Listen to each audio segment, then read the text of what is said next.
Paramahamsa Parirajikacharya Ashtotarashata Shri Srimad His Divine Grace. A.C. Bhaktivedanta Swami Srila Prabhupada Ki Jai. Iskcon Founder Acharya Srila Prabhupada Ki Jai. Jam Vishnupad Paramahamsa Parirajikacharya Ashtotarashata Shri Srimad His Divine Grace. Srila Bhakti Siddhanta Saraswati Goswami Maharaj Ki Jai. Ananta Goti Vaishnava Vrinda Ki Jai. Namacharya Srila Haridas Thakur Ki Jai. Prem Se Kaho Shri Krishna Chaitanya Prabhu Nityananda Shri Advaita Gadadhar Shri Vasari Gaura Bhakta Vrinda Ki Jai. Shri Shri Radha Krishna Gopa Gopinath Shyamakund Radhakund Giri Govardhan Ki Jai. Shri Vrindavan Damatur Dham Ki Jai. Shri Mayapur Navadi Dham Ki Jai. Shri Purushottam Kshetra Jagannath Puri Dham Ki Jai. Jamuna Mai Ki Jai. Ganga Mai Ki Jai. Tulasi Maharani Ki Jai. Bhakti Devi Ki Jai. Samaveta Bhakta Vrinda Ki Jai. Nitai Gaur Premanandi. All glories to the assembled devotees. All glories to the assembled devotees. All glories to the assembled devotees. All glories to Shri Shri Guru and Shri Gauranga. All glories to Srila Prabhupada.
Well, the cities are kind of locked down.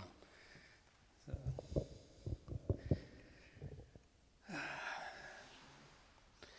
anyway, actually, Maharaj was supposed to come, but I think they. Thank you.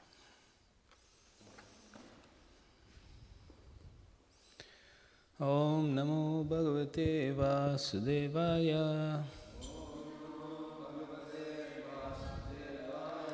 Om Namo Bhagavate Vasudevaya. Om Namo Bhagavate Vasudevaya.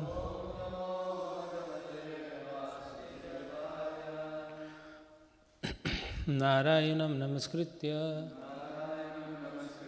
Naram Jeva Narottamam Devim Saraswatim Vyasam Tato Jayamudiraya Nasta Praeshu Abhadreshu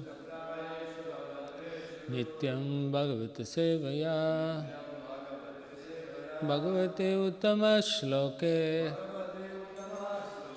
Bhaktir Bhavati Naistikir. Reading from Srimad Bhagavatam, Canto 10, Samambonam, Chapter 87, the Prayers of the Personified Vedas, Text 38.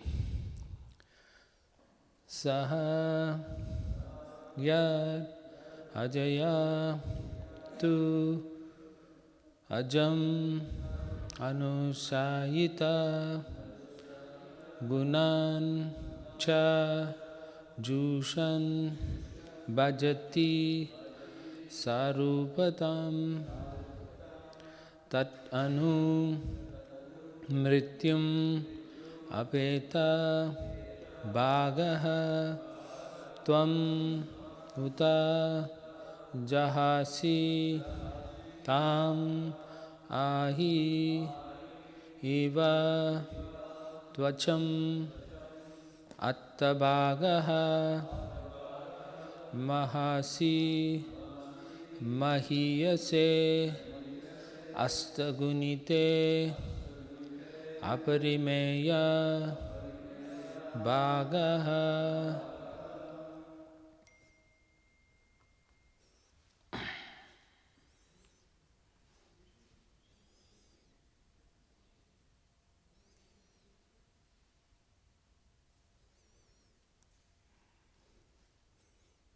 Okay.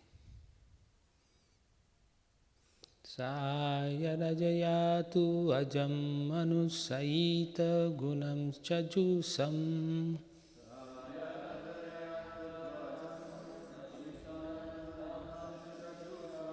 Sayat ajayatu ajam anusayita gunam chajusam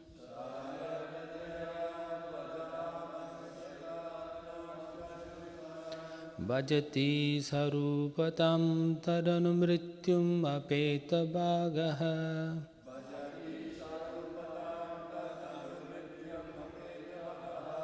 Bhajati sarupatam tadanu mrityum apeta bhagaha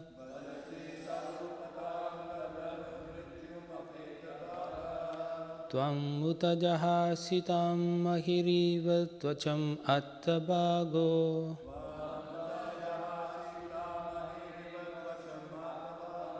Tvam utajahasitam mahiriva tvacham attabhago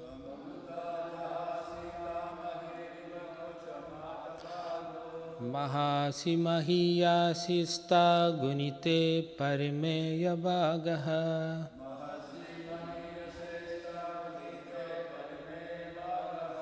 Mahasi mahiyasista gunite parimeya bhagaha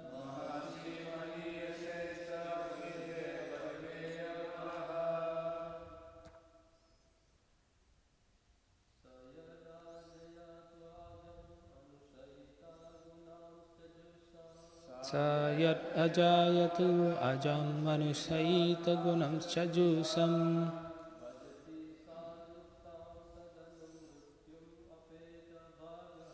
Bhajati sarupatam taranumrityam apetabhagaha.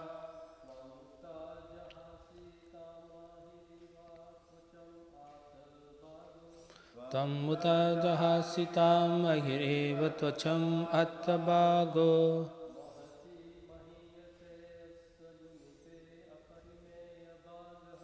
Mahasi mahiyase sa guneti parimeya bhagaha.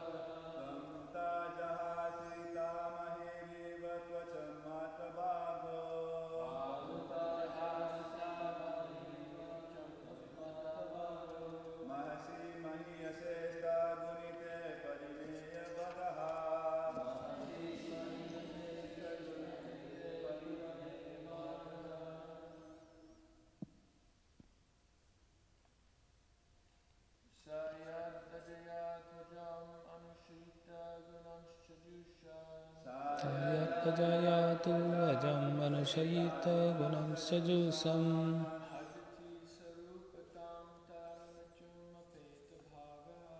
Bhajati sarupatam tarunamrityam apetabhagaha.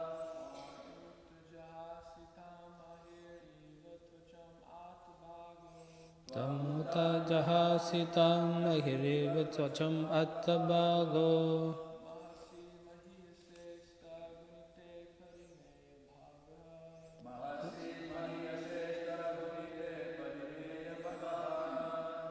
Vaishnavis.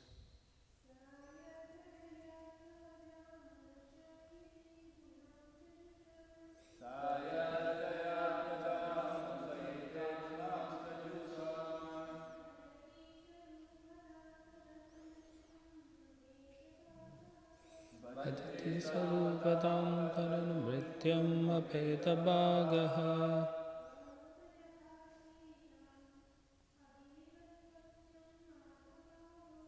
Tam muta jahasitam ahireva tvacham attabago.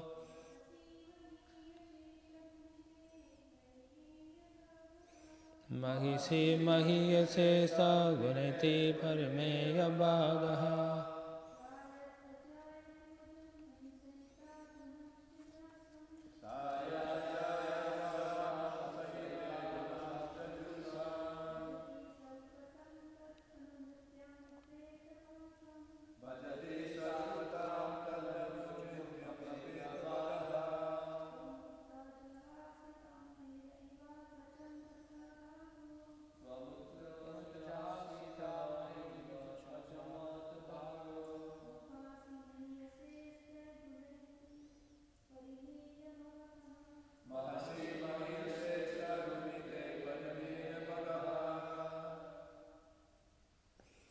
Saha, he, the individual living entity.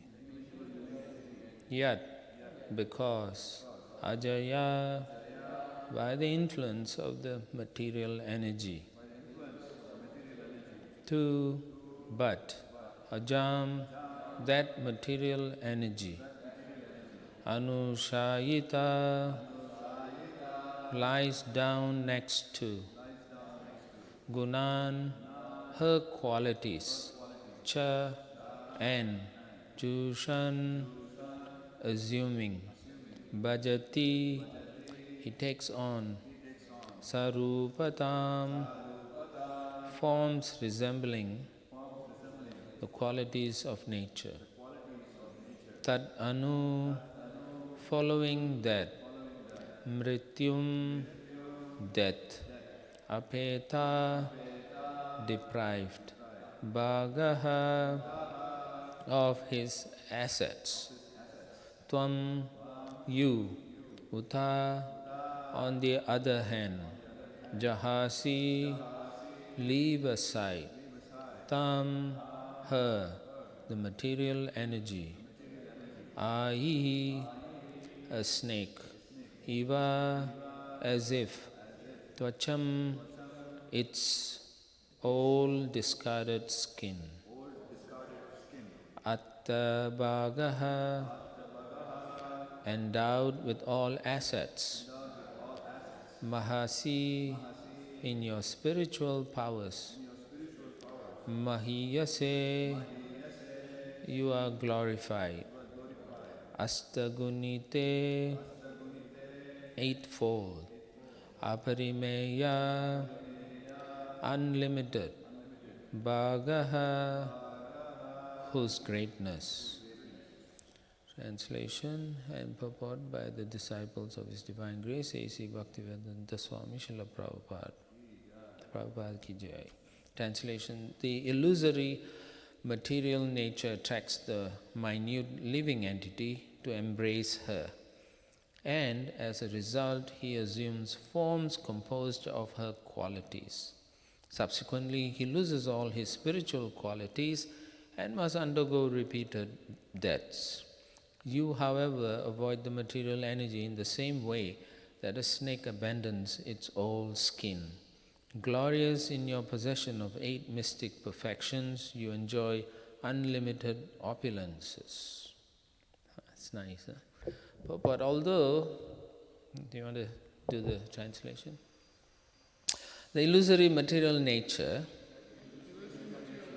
attracts the minute living entity to embrace her, and as a result, he assumes forms composed of her qualities. Subsequently, he loses all his spiritual qualities and must undergo repeated deaths.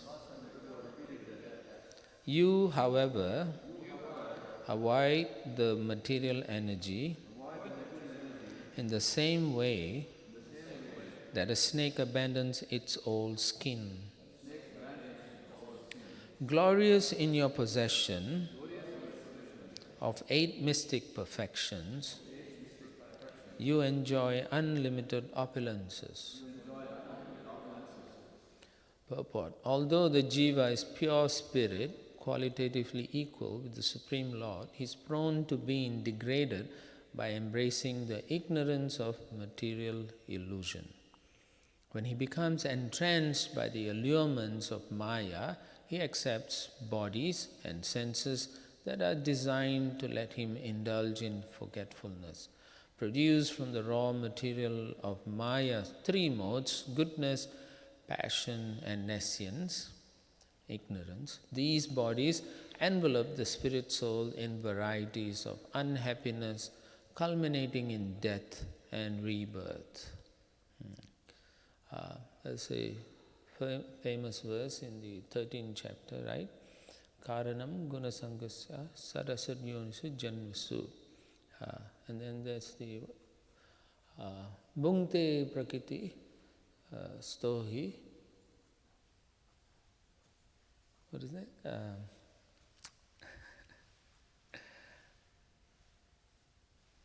Jan Gunan. I forget the second line. Yeah, same verse. Purusha prakriti stohi bhungte prakriti jan guna karanam guna sangasya sarasat yonisu janmasu. Thank you. So there it says, according to the living entity's attraction to the modes, he associates with those modes and then he gets a particular quality. Just like iron, when it's close to magnet for a while, it takes on the quality of the magnetic qualities. So similarly, the living entities are like that. The more he associates with a particular mode, that mode becomes predominant in his constitution. So subsequently what happens is that drives him or drives that living entity to take a similar kind of birth. So he'll go to different species or different living entities who are in this kind of modes that he has been associating with.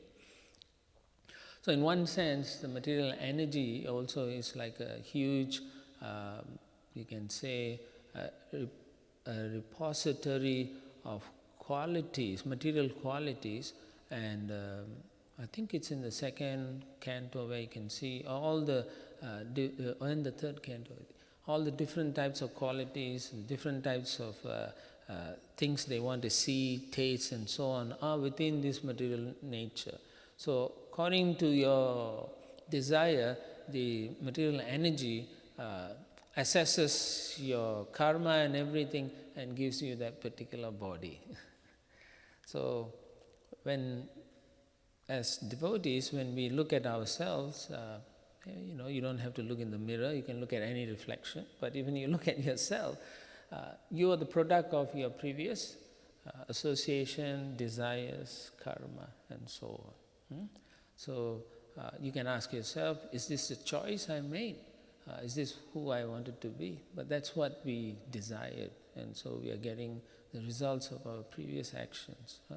So the actions that we do now will lead us to the next life, and the Maya, the material energy, will provide a new body based on the actions we do now. Obviously, for devotees, we do what we call Krishna karma or akarma, activities that do not generate another body. Karma is actually to generate the next body. Okay? Krishna says that in the 8th chapter. All activities that we do karma is essentially to create the next body. Why? Because we are intent on wanting to enjoy something that we may not have sufficiently satisfied in this life. So we hanker for that, so that it creates a particular desire in the heart, the consciousness, and that becomes an attractive force combined with the material energy to deliver you a new body where you can fulfill that. Now you have to also understand, not only does it allow you to enjoy that, it also, due to the complex nature of our karma, it also will include other karmic results and reactions. So therefore, even though you get the opportunity to desire and experience what you wanted in your previous life, you also have to go through reactions and other sort of activities that you may not want to. So the jiva, even though his spirit soul, the famous verse, Mame Vangsha Jiva Loka Jiva Bhuta Sanatana, eternally he is a spirit soul. But remember, he's Tatastha Shakti. They've talked about it so many times. Tatastha Shakti means there's a tendency to be attracted by the spirit or by material energy. There is a tendency. Those who are taken away from the nescience, as it's stated here, they then can understand that they should gyrate towards activities that are liberating, and not be attracted to those activities that are binding. So this Krishna tells very clearly in the 2nd chapter of the Bhagavad Gita. In the very beginning, when he describes about the soul, he tells Arjuna, you have to do activities that are liberating. How do we understand that? Also, based on regulative principles, based on also tolerating.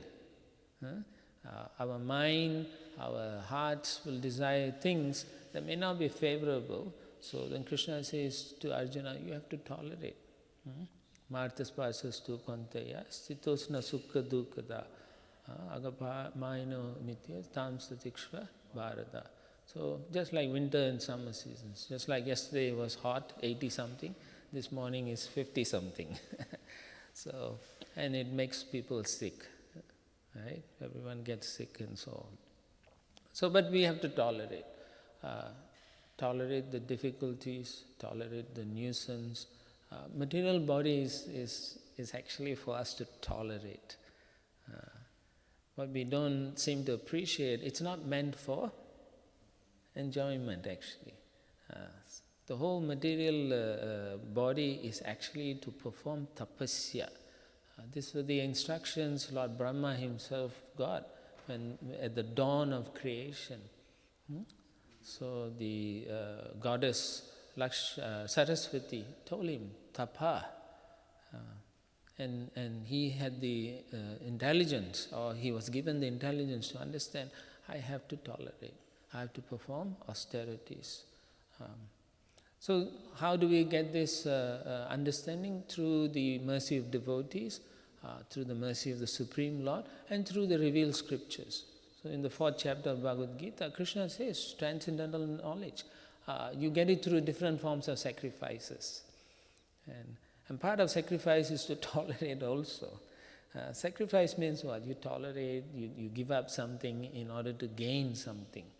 And so when we give up time, we give up energy for the sake of pleasing Krishna, then the Lord within our hearts will reveal to us that this is good, this is positive. Go for and then understand what we have to do. So our body is made from the 3 modes. So all of us, we have this body now. It is a combination of the 3 modes: goodness, passion, and ignorance. We need all 3 to actually survive in this material world. If you want to sleep, you need some ignorance. Unless you are very advanced, then you don't need to sleep, because they are in transcendental position. You need some passion so that you can get up and do service for the Lord. If you don't have, then you'll be just lying in a corner like a fool. So we cannot just disregard and say the 3 modes is not it's bad. No, it is how you use it. Karanam gunasangasya satasit yonisi janmasu. So if you associate with devotional practices, then naturally your next body will be spiritual.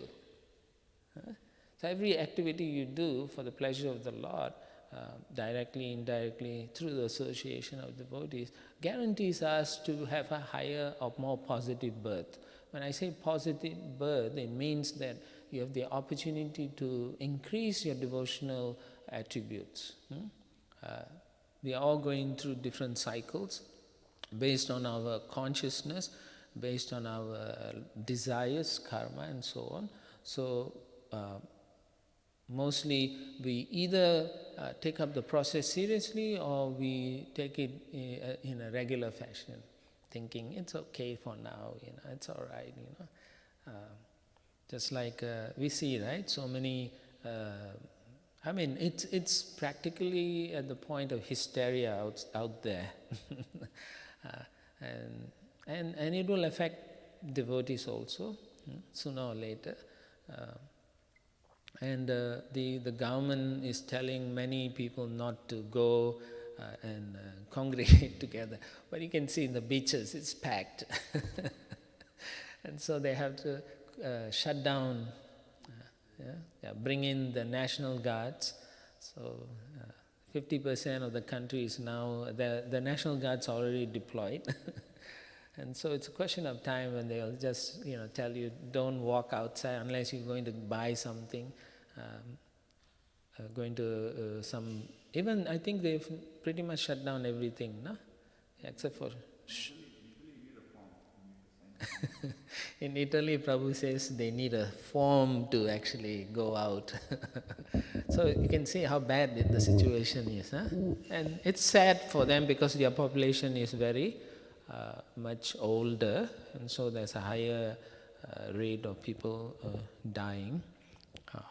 Of course, as devotees, we cannot say death is part of life, so we should be, Haribol, no problem, Krishna, I remember when 9/11 happened, devotees were like, some devotees were saying, it's okay, we'll just chant, we'll do Harinam and so on.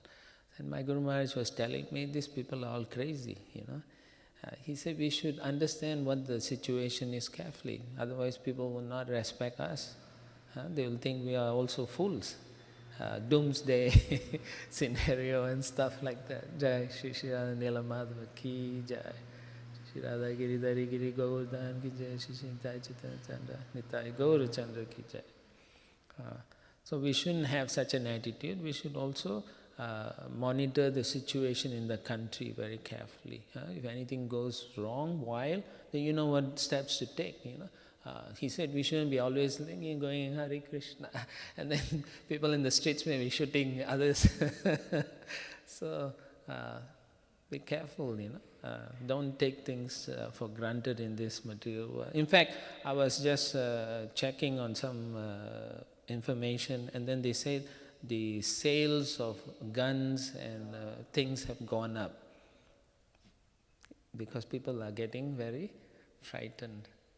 So anything triggers, they'll just shoot, So just be careful when you're out there. All right, so continuing, the Supreme Soul and the individual soul share the same spiritual nature. So, Mami Vangsa Jiva Loka, same, eternal spiritual nature. But the Supreme Soul cannot be entrapped by ignorance like his infinitesimal companion. So what does it mean? The living entity is tiny, anu, atomic. Srila Prabhupada says the spirit soul is atomic in nature, but it is even smaller than the material atom. It's really tiny. And then he's in this big body and he's so proud, thinking I can do all these things. So it goes to show so much false ego we have, And then there's a difference. Because he's so tiny, Devi Esha Gunamayi Mama Maya Duratyaya. So therefore the material energy can control us because of our tiny position. But the same energy cannot overwhelm the Supreme Lord. He says that Devi Esha Gunamayi, it's my energy. So they cannot trap him or control like it does us. So then continuing, smoke may engulf the glow of a small molten sphere of copper covering its light in darkness, but the vast globe of the sun will never suffer the same kind of eclipse. So in the same way you can see, even when there's clouds, you cannot say in the daytime, even when there's clouds, you still know it's daytime because of the potency of the sun. It still shines and is so bright. But for a small spark, when there's a smoke, it's easily covered. Even though it may be glowing, the smoke can cover and you cannot see. So our position is like that with living entities. We can be easily trapped by the material energy, very easily. Which is one of the reasons why devotional practices are all in connection with Krishna and what Krishna wants from us, not activities that we choose to do. When we choose to do a certain activity, it is governed by our propensity to enjoy, right?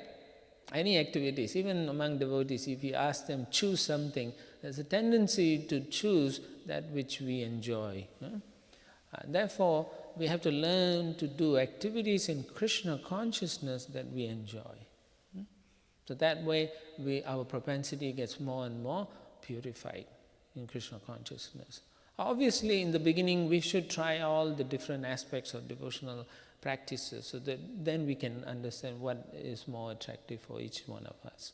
And it's very important to know that. And then, Maya, after all, is the personality of Godhead's faithful maidservant, the outward expansion of his internal Yogamaya potency. Sri Narada Pancharatra thus states in a conversation between Shruti and Vidya, Asya avarika shaktir mahamaya kileshwari yaya mugdam jagat sarvam sarve deha bhimaninaha. The covering potency derived from her is Mahamaya, the regulator of everything material. The entire universe becomes bewildered by her, and thus every living being falsely identifies with his material body. Okay, so here we can also see that material energy is actually another servant of Krishna. But she is in a superior position than most of us. Her job is to actually, there is a pastime, I think Bhaktivinoda Thakur explains how when the material energy approaches the Supreme Lord and say, why are you making me do this job of keeping this helpless living entity in this material world? Then he explains to her that this is a very important service you are doing for me, because the living entities have become independent in their thinking and they have rebelled against the Supreme Lord. So therefore there is an incompatible situation where they cannot exist in the spiritual realm. And so the Lord wants to help them understand their frailties and their problems they are creating with such a consciousness. We are independent, therefore the Lord cannot really force us to love Him. So through the material energy, He actually makes us learn that we are actually in an incompatible situation in this material world. Now this is the Bahiranga Shakti, the material energy. It is an expansion of the Yogamaya Shakti as is described here. From the Yogamaya potency is actually another aspect or potency of Srimati Radharani also. This Yogamaya potency has a ability for creating situations for the pleasure of the Supreme Lord. So sometimes she creates Leela for the Lord, situations for Him to have pastimes. But ultimately the Lord's will prevails, meaning even though He may be covered by this Yogamaya potency for Leela, still at any point in time He knows who He is, if He wants to. So that is what we call Achintya Shakti. That means it's inconceivable. We cannot actually understand this Shakti. It's not in our realm of comprehension, of understanding how this potency works. You can say, you must, somehow or other we must be able to understand. Srila Prabhupada says, even the Lord doesn't know His own potencies. And so what to speak of us? We may have big brains, but what's the point in our big brain, Essentially or invariably actually, we use our brains to just come to a point of enjoying the senses. If we do not motivate ourselves to surrender to the Supreme Lord, we have no choice. On the one hand, there is the Bahiranga Shakti, on the other hand is the spiritual Yogamaya Shakti. Where do we prevail? Who do we approach? We have no choice. As Tatastha, we can be attracted either way. With proper knowledge and understanding, we can move towards the spiritual side. That spiritual side, the attraction for the spiritual side takes place through the mercy of advanced devotees. Things don't happen just because we want it to happen, like wanting to go back to Godhead. The desire must be there so strong that even then Krishna will notice that this person wants to come back.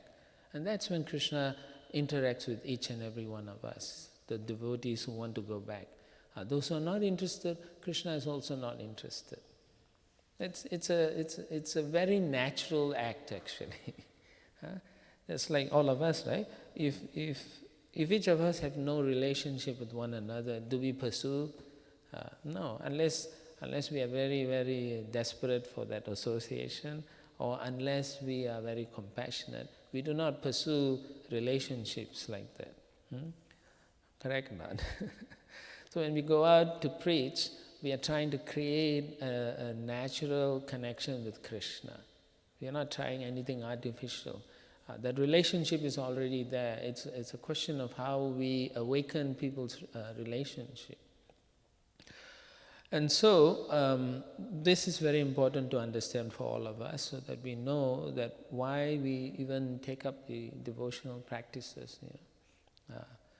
We are going to go through so much difficulties in life. We may think at the moment there's this pandemic that's going on. Everyone is going through different degrees of suffering.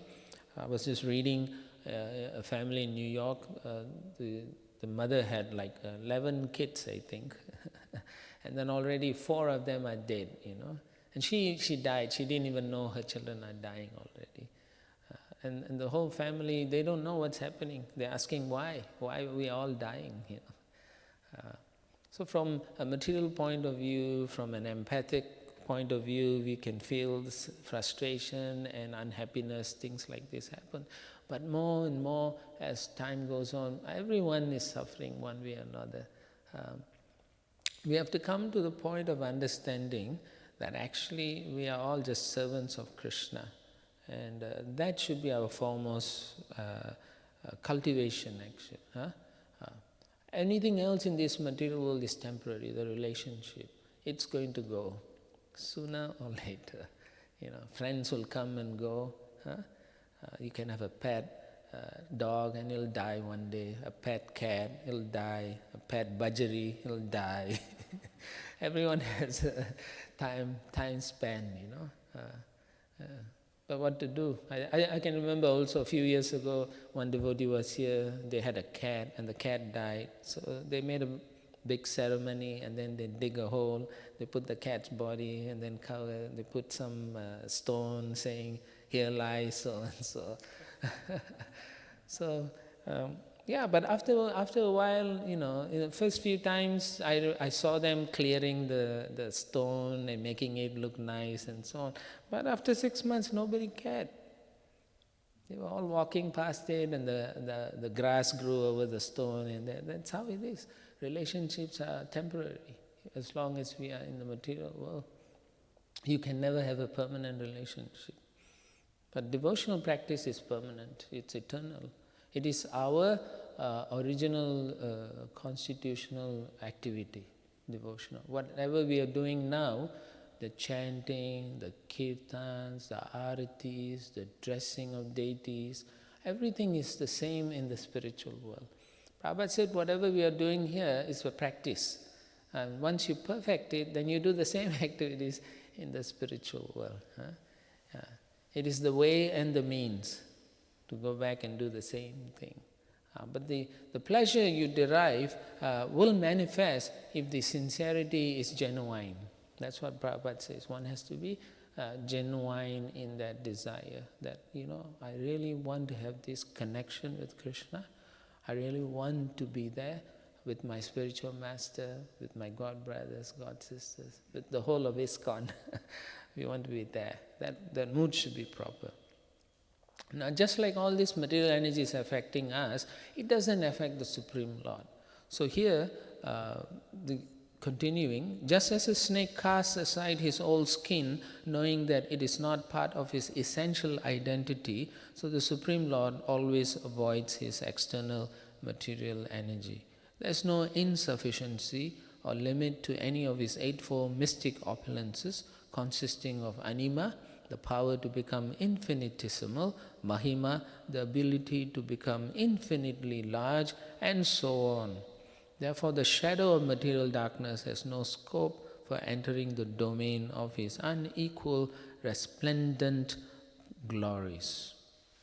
So sometimes people will say, if that's the case, how did the Lord create the material creation? So he takes a special avatars, we call them the Purusha avatars, specifically to come into this material realm.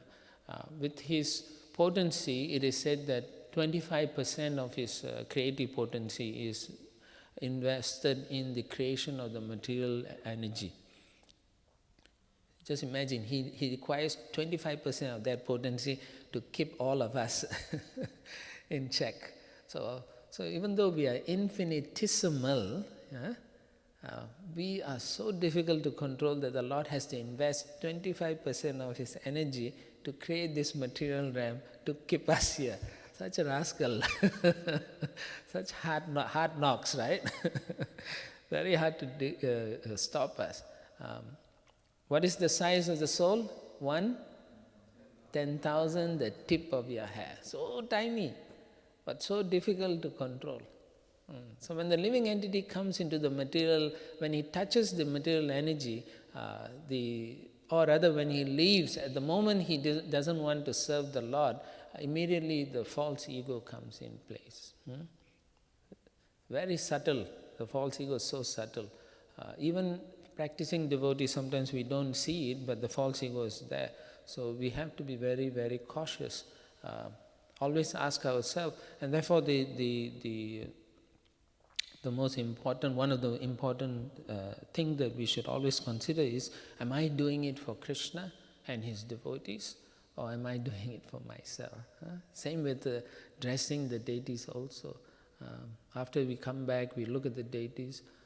Did we dress it for their pleasure? Did we dress it for the devotees' pleasure? Or am I dressing so that people will tell me that I did a good job? Yeah, it is. So it's very, very, one should be very careful, because the service is for the pleasure of the Lord. That's why we are doing the service. The service is so that if the Lord is pleased with my service, then I am qualifying myself to going back to Godhead, to do this service permanently in the spiritual world. So that must be there consciously. And every time we do some service, we should ask ourselves, am I remembering Krishna's pleasure? Am I forgetting Krishna's pleasure? So it has to be there in any situation, and then it makes us able to understand our connection with him better. So here it says that he has these eightfold mystic opulences. All these are personalities also, all these opulences. So if you look at from Lagu Bhagavatam, the charts were made from Brahma Samhita, Lagu Bhagavatam, and many different scriptures. And there's one devotee who made, I think Gopal Prabhu sells the chart, if you have one, from Goloka, Vaikunta, all the way to the material universe. It's a very good chart to have. And it shows in Vaikunta how these opulences are. They are personalities of the Supreme Lord. And these opulences are also infinite, actually. You cannot really measure the Lord's opulence. There's a pastime where Markandeya Rishi, once in the dissolution of the universe, he wanted to experience material energy. So when finally he comes out of he is swallowed by the Lord, and then he's inside this dissolution. And finally he comes to an island, and in the island he sees this little Krishna, baby Krishna, on the banyan leaf, on a tree. He sees this, and then he looks at the Lord and he starts smiling. And the Lord is holding his feet, and then he has the toe, and he's biting the toe. And then he's speaking to himself and saying, what are they looking at why are they always worshipping my lotus feet? What is it they are finding? He's biting. Then Markandeya Rishi laughs and he says, you cannot taste that. It's only we who can taste it. We are the ones who surrendered to your lotus feet. And the Lord looks at him and says, no, I'm trying. So you can see it's just inconceivable. The Lord also wants to see what we are tasting in his lotus feet. So his opulence is like that. He himself doesn't understand how far it can go, because every day of Brahma, the Lord descends as Lord Chaitanya Mahaprabhu. Just the previous day, he already experienced Srimati Radharani's love for him, right? As Chaitanya Mahaprabhu. The very next day he comes again. Why? Because it is ever expanding. The joy, it's ever increasing. It is also said that the devotees, the gopis, or all the devotees in Goloka, they do so much and they will experience so much happiness, more than Krishna and Radharani. Then Krishna and Radharani will think, no, we will serve them. And they will serve, they'll try to, it's a competition. So Prabhupada says it's a competition. How they try to reciprocate with one another, giving pleasure to one another more and more. And so in that way, the Lord is separated, his domain in the spiritual world is separated from the immaterial realm. So in the Bhagavad Gita also he says very clearly in the 8th chapter how there is another realm completely different. There is no need for electricity. No need for light or everything. Everything is self-maintained and so on, like that, self-effulgence like that. And then for the sake of those, Jai Shri Shri Radha Nila Madhava Ki Jai. For the sake of those whose realization of spiritual life is only gradually awakening, The Upanishads sometimes speak in general terms of Atma or Brahman, not openly distinguishing the difference between the superior and inferior souls, the Paramatma and Jivatma. But often enough, they describe this duality in unequivocal terms. Dva Suparna Sayujya Sakhaya Samanam Vriksham Parishashvajate Tayuranya Pipalam Swadva Ati Anashnan Anyo Bicha Kashiti. This is a famous verse. Two companion birds sit together in the shelter of the same pipala tree. One of them is relishing the taste of the tree's berries, while the other refrains from eating and instead watches over his friend. In this analogy, the two birds are the soul and the super soul. The tree is the body, and the taste of the berries are the varieties of sense pleasure. Okay, so there's another example also in the 15th chapter of the Bhagavad Gita, the inverted banyan tree, where the living entity jumps from one branch to another, from one leaf to another, trying to taste different sense enjoyment. Here it is talking about the super soul and the living entity who is trying to enjoy the material nature. The super soul is trying to help the living entity to look over him and try to approach him, give up the material temporary enjoyment. Then Srila Swami prays, Nirtyanti tava vikshanangana gata kala swabhavadibir bhavan satvarajastamo gunamayan unmilayanti bahun mam akramya pada Shirashi atibaram samardayanti aturam mayate sharanam gatosmi nirhare tvam eva tam varaya. The glance you cast upon your consort comprises time, the material propensities of the living entities, and so on. This glance dances upon her face, thus awakening the multitude of created entities who take birth in the modes of goodness, passion, and ignorance. O Lord Nirahari, your Maya has put her foot on my head and is pressing down extremely hard, causing me great distress. Now I have come to you for shelter. Please make her decease. So there is this form, I believe is Durga. So she actually steps on a living entity. I'm not sure if you have seen that form. She has a Trishula. Huh? No. It's a living entity is on her feet, and she has this three-pronged Trishula, and then she's stabbing the three. So this three-prong represents the three modes of material energy. And then she's holding you. In the same way, Sridhar Swami is saying, and he's saying that's how we are all experiencing. The material energy is forcing us, and we are like, yeah, it's good, keep on pushing me down, I'm enjoying it, And at the same time, in the beginning of that verse, he's speaking about how creation is started.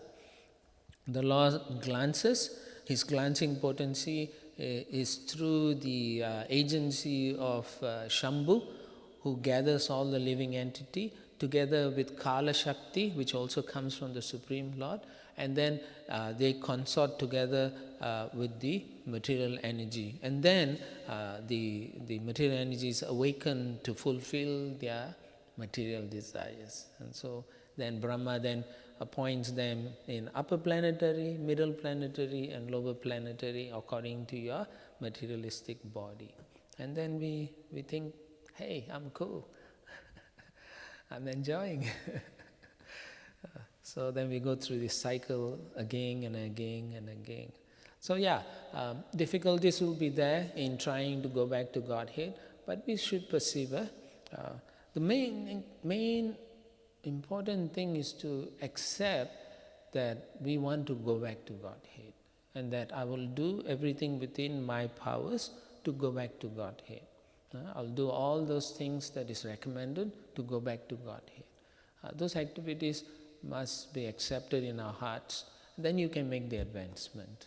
that you want. Because Krishna will see, remember the very beginning we read, as long as you start approaching the Lord is watching and He starts smiling. Hey, He's interested in me. And then He will try to reciprocate. But if you don't do that connection, then the Lord doesn't need to connect with us. Because there's so many other energies that can relate with us in the meantime. So that's how the Lord reciprocates. So I'll stop here. Comments, questions.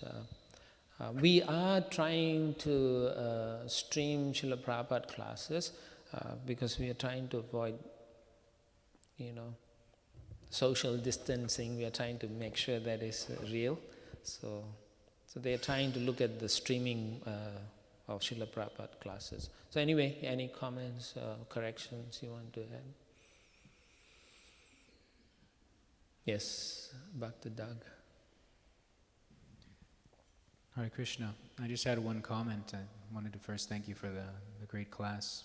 I was reading yesterday in the 12th canto of Srimad Bhagavatam, and I was hearing a little bit about the qualities of the Kali Yuga, and especially how the four pillars of religion start to degrade throughout the ages. And it was a really cool thing to see that austerity was one of them, and the opposite of that was dissatisfaction. And I appreciated you talking about how this material body is meant for tapasya, is meant for austerity. And if we're not willing to do that austerity, then I typically find myself always like perpetually dissatisfied. And ungrateful for the things. Yeah. So relating it to, in the Bhagavad Gita, Krishna says that one of the austerities of the mind is to be satisfied. So I really like hearing that connection, how we can really make that conscious effort to just be satisfied with what we're given so we can spend more time. Very good point. Yeah. We should all, devotees should become satisfied,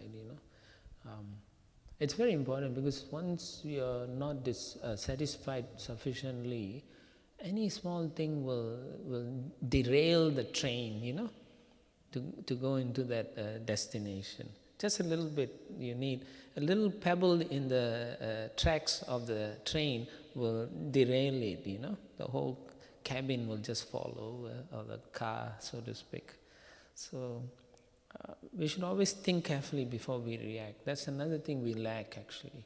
I think we don't practice enough tolerance and introspective thinking. Yeah.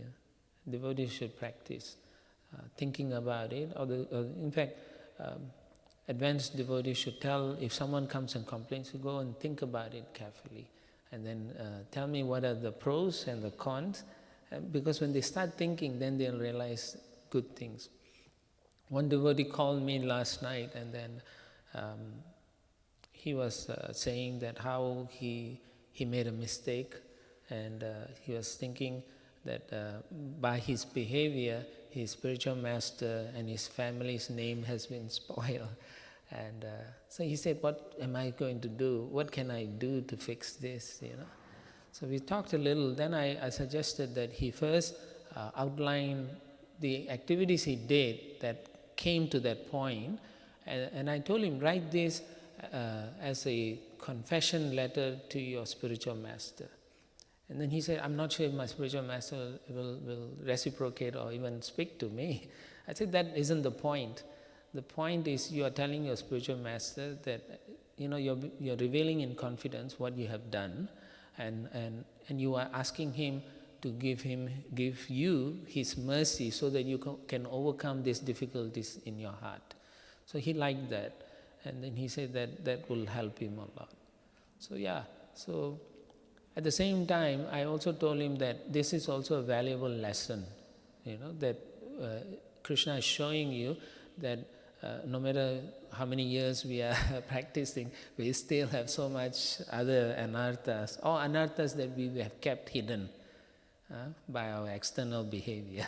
So Krishna pulls out, just like you have a rotten tooth, you go to the dentist, they'll pull it out. They're not going to keep it there. Most people want the tooth to be there. Oh, please save it. And so they try to save it, but eventually it has to be pulled out. So Krishna will pull it out, even if you don't want it out. Yeah. Yes, please. Just a comment is that Sridhar Swami, the Jolly Swami said that just be yourself and do what you can. Iskcon Sridhar Swami. So it's one way of telling, be satisfied with what you Be have. jolly. Oh, nice. He said, be yourself. Yeah. And the question I had was, it's interesting here, it says that this is talking about the jiva, the soul and the super soul. And in the last part of the paragraph, the translation, it says, you, however, avoid the material energy in the same way that a snake abandons its old skin. Maybe a translation thing, but it's qualified there in the purport, but here it's saying that he's trying to avoid the material energy. He's avoiding the material energy, but he's the creator of both. Right? Why should he avoid it? Because he knows what to do. I mean, everything is under his control. I think the way I understood is the Lord enjoys with spiritual consort. Yeah? He doesn't enjoy with the material things. So he avoids that. His Bahiranga Shakti is at the back of him. So therefore he's avoiding it. Yeah. It is for those living entities, spiritual living entities who do not conform to the rules of the spiritual nature. And therefore the Lord doesn't associate with the material energy. Even when he takes avatar, he is still independent. He doesn't associate with the material energy. No doubt the material energy is his own expansion, but it is a transformative energy of his. And remember, at the beginning of the class, I said the material energy at one time approached the Lord. She performed tapasya. And then the Lord appeared and she said, why am I doing this task? The Lord said, do not think this task is not good, but this is, even though it appears like a thankless task, it is the most important task for me. By doing that, you get my blessings, the Lord said. Yeah. So yeah, eternally, when assuming there's no material world, then the Durga Devi is actually, or the material energy is actually Yoga Maya. Yeah. Right. So, but he doesn't consort or have a relation with the material energy in that way.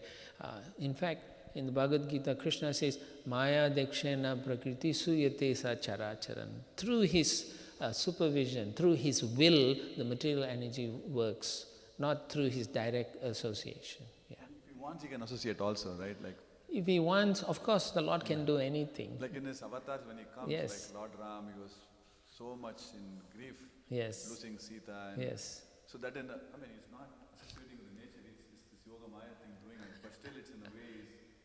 Yeah, well, the Acharyas say when Lord Ram is feeling sad, it's actually, they're saying it's ecstasy in separation. So whatever we see, we may see it with a flawed view. Does he associate with the material energy? Yes, but we do not know how he associates actually, directly. By glancing he associates. Through his Purusha avatar he associates. But still, the spirit and matter cannot mix. It's like oil and water. Okay? This is speculation what I'm saying now and what I'm trying to get. I've heard devotees say that, so when the avatars come, like say Vishnu come and he blessed Dhruva Maharaj, his feet wasn't touching the earth. Is it a fact? Is it true? That's not true. I don't think so. It may be. Maybe he was floating. Who knows? But if you look at Krishna, his footprints was all over Vrindavan. So we cannot think like that. No. It's the demigods who don't touch the earth when they come. But the Lord, when he wants, he can have pastimes, he can walk around. When he was the boar incarnation, he was going through Garbhodaka ocean and all. So how can you say he didn't associate? So we have to read and then meditate on those pastimes properly and not come to one-off conclusion. It sounds foolish, to say the Lord doesn't. He actually physically doesn't touch, but from all intent and purposes, wherever the Lord touches, that becomes tirtha, pilgrimage. So how can we then say no, right? Yeah. Prabhu, you may want to add something here. Well, I was just thinking that's quite a gross imposition on this concept of the Lord doesn't directly contact material nature. Therefore, our understanding of directly contacting means, actually like touching. Touching, yeah. But the point is that the Lord's names, forms, qualities, leelas, associates, paraphernalia, everything is transcendental. It is, yeah. Completely transcendental. Actually, yeah, that's a good point. Nirbandha Krishna sambandhe yuktam vairagam yuchyate. So Rupa Goswami says, if you use material things in the service of Krishna, it is spiritualized. And in the very beginning we were reading, right, the Vedas prayers, it says both the material energy, if it's used in the service of Krishna, it is spiritual. Yeah. This is called Achintya Beda Beda Tattva. It is and it is not. So you can go out, look at people and say, it is and it is not. Right? I just have a separate topic. Trying to make it short, but seems like bhakti, when we talk about bhakti, it's quite a... I was thinking the distinction between karma yoga and bhakti yoga. Because Krishna talks a lot about karma yoga in the Bhagavad Gita. Yes. And it's actually very exalted. It's when one does everything in the service of Krishna, actually. Yeah. But my understanding is that the distinction is one is still attached in some way to the actual karma one performs. Yeah, in the yoga ladder, you will understand, we start with karma kanda platform. Actually, we start at animal level because we want to enjoy our senses. Then through purification, we realize actually there is something higher in our existence. So then we come to karma kanda stage, where we may approach higher personalities, demigods, and even Vishnu for material things. In doing so, we may appreciate Krishna's position, and then we can become sakama karma yogis, we still have some material desires, like the demigods and so on. And which is predominantly, I would say, 90% of all of us, we have that kind of desire, material desire. I want this, Krishna, So akama, sarvakama, mokshakama, right? Tivrene bhakti yoga, yajate purusham param. So whatever the situation is, we should worship the Supreme Lord so that He can purify that the nature to enjoy separately. So from sakama, the next level is nishkama. Yeah. So what is nishkama? Nishkama is, I'm doing it not for myself anymore. I'm doing it for the pleasure of the Lord. That means I'm nish my karma. I'm stopping my own desire to enjoy. Yeah. And that's a very high stage. It's a very, very high stage. It's not something that you find so commonly. That practice requires a lot of focus, a lot of prayers to the Lord, a lot of desperate pleading to the Lord. That, Lord, I don't want to have my pleasure separate from you. But there has to be a genuine progression, a real intent to connect with Krishna at that level. For most of us, we are at sakama. For most of us. There may be individuals among you who are at niskama or even at pure devotional level. But for most of us devotees, we are at sakama. And that brings me to what Hanumat Prasad Swami said, that when one devotee was saying, oh Prabhupada, we are going to go back to Godhead, And Prabhupada said, no, most of you, if you are not careful, you will end up in the heavenly planets, because sakama is the same situation as the demigods. You understand? So we want to be in the mode of goodness, we want to do things nicely, everything is good, my family is good, my situation is good, mode of goodness. So that ends up in the higher realm. It doesn't mean you will not progress from there, but it surely makes one wonder why Prabhupada said that. So to do pure bhakti is on a different level actually. How the gopis are feeling. Right?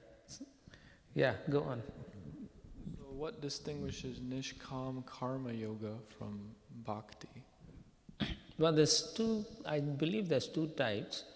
One Nishkama is where you do it for the pleasure of Krishna. The other Nishkama is you do it because you don't want any reaction. So these are the two Nishkamas that I know. So the Nishkama that we want to do is, we want to do it for the satisfaction of devotees and Krishna, the activities that you are doing. Like for example, you go out on books and so on. You're doing it because ultimately you want to please Guru and Krishna. My Guru Maharaj should be pleased that I'm doing this. And whether on that day it's a favorable day or unfavorable day, that's where Martha says to Kantaya, you're not disturbed. You're dhiras tatra namuyate. You become dhira, you're sober. You understand that, this is another day where the material energy is more powerful. But I'm happy that I could go out. You understand? So that is Nishkama. You're not interested in the results. You're not attached to the results. You're rather attached to the service of pleasing Krishna and Guru. That is Nishkama. The other Nishkama is where people are afraid that I will get some reaction, so I will not take the results of the thing, but I will act in that way. Okay? So that is the material level where you can come to liberation, where because you are very careful about not letting the modes affect you, but you're not connecting with Krishna. I've heard it before that sometimes, the devotee, we shouldn't be attached to specific services. Yeah. So I'll do whatever Krishna wants. But then Karma Yoga is specifically engaging our psychophysical propensity into Krishna's service, whether we want the result or not. Whether it's Sakam or Nishkam, it's still our psychophysical propensity. And then I've heard that Bhakti means, we even, transcend that. And that is Bhakti at that highest level, But it's also Niskama on another sense. So when we want to define it, then you see it from that way. But pure bhakti is you're not interested at all in anything except the service for giving pleasure to Krishna. That's pure bhakti. But then bhakti also can be categorized as sadhana bhakti and spontaneous devotion. Yeah, but Raganuga is all on the pure devotional level. Yeah. With sadhana bhakti, we still have some mixture, right? There is to a certain extent, depending on the level you grow. This you have to look at Harinam Chintamani. Up to the level of bhava, there may be some tinges, but once you hit bhava, there's no more propensities. Then in the level of prema, there's 9 stages of advancing in prema itself. So there's different things within prema category also. So at some point, sadhana bhakti should get into spontaneous at some point. At the stage of where you give up, Anartha Nivritti, once you give up everything, when you stop creating desires, from that point, depending on your attraction, there will be a stage of revelation. You will start getting taste and so on. So ruchi and all that starts manifesting strongly. The ruchi that you get now, it's different from the ruchi you're actually going to taste when you finish anartha nivritti, where you become firmly fixed and then you get the taste very strongly. So those are the different levels. So Prabhu's question then, the actual nishkama happens only after the anartha nivritti. At some point. Anarthas are there, so how can you be in niskama? It's generally you are in sakama. So that's why in the 6th canto you see all those sakama devotees like Indra and so on, how he has difficulties, Daksha and so on. So we learn from that sometimes the desires, if it's not, like Daksha is so proficient in his prayers that he even attracts the Lord to come to him, right? But then he doesn't ask for pure devotional service, right? He asks for material things. Prajapati, he becomes like a Prajapati. So would it be accurate to say that at the level of Vaidhi Sadhana Bhakti, before the completion of an Archana Vritti, that there is some involvement in karma yoga, whether sakam or nishkam, Yes. for the practitioner? Yes. All this, they are allowing us to come to a platform of I can give up for myself. Sakama means I cannot give up yet. I still have this attachment. Yeah. Niskama is I can give up. But can I give up for Krishna? I'm just giving up so I don't want any reaction. Right? So devotees should be very careful also. Who are you giving up for? Actually, at bhakti level, you're not thinking of giving up anything. Or you're thinking only of does this please Guru and Krishna? Yeah. So if the Guru says, I want you to eat a lot, and then you say, no, it's bad for me, then you're not doing devotional service. Yeah. Sometimes I remember one time also when my Guru Maharaj was telling this devotee to come and sit and eat, and he was like, oh, I'm fasting. And he said, shut up and come here and sit and eat with me. So then when he ate, he became so happy. Before that, he was looking very unhappy. So devotional service is on a different level. So that's why it's good to be with devotees. Yeah. Okay. I always had this dilemma about Vaidhi Sadhana Bhakti and spontaneous Sadhana Bhakti. It's very... Raganuga Bhakti will only manifest when you are qualified yourself. Then the Lord either sends His intimate associates to come to you. He reveals in your heart who you are, what you are, and how to do. Then from that point it's Raganuga. You can't artificially get there. One has to go through Vaidhi Sadhana Bhakti. Now if you are perfect in your Vaidhi Sadhana Bhakti, two things can happen. Either you can be attracted to Goloka Prema, or you go to Vaikuntha Prema. So that's... Trying to see this, both Vaidhi, the Nishkama, it's always been on my mind also earlier, not now. That's the thing part when... So it's always, it's not pure in the sense until we reach a point where we're completely without any anarthas. That's the point where Right. perform devotion. Yes. Bhakti at that point. Yes, pure devotional. It's not that you're not doing pure devotional at this level, even with Sakama. Any activities, for example, Srila Prabhupada say, go out and do this, you're doing it on his behalf, that is pure devotional.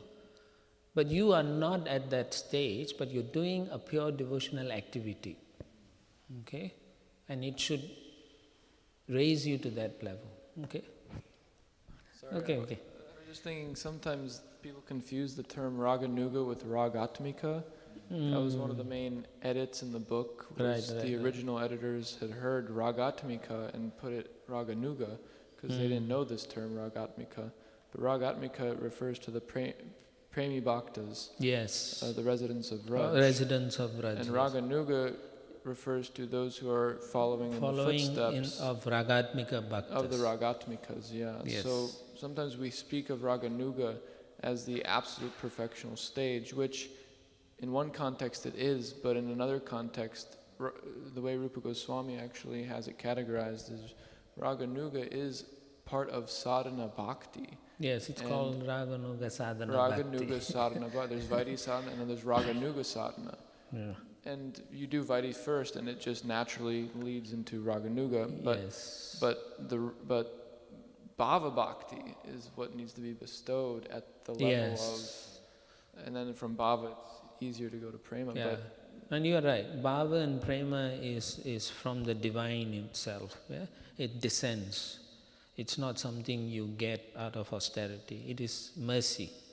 So it's purely mercy. Yeah. 3 levels. Yeah, well, infinite levels. All right, thank you very much. Gantara Srimad Bhagavatam ki jai, Srila Prabhupada ki jai, Gaur Premanandi, Hari Hari Bo.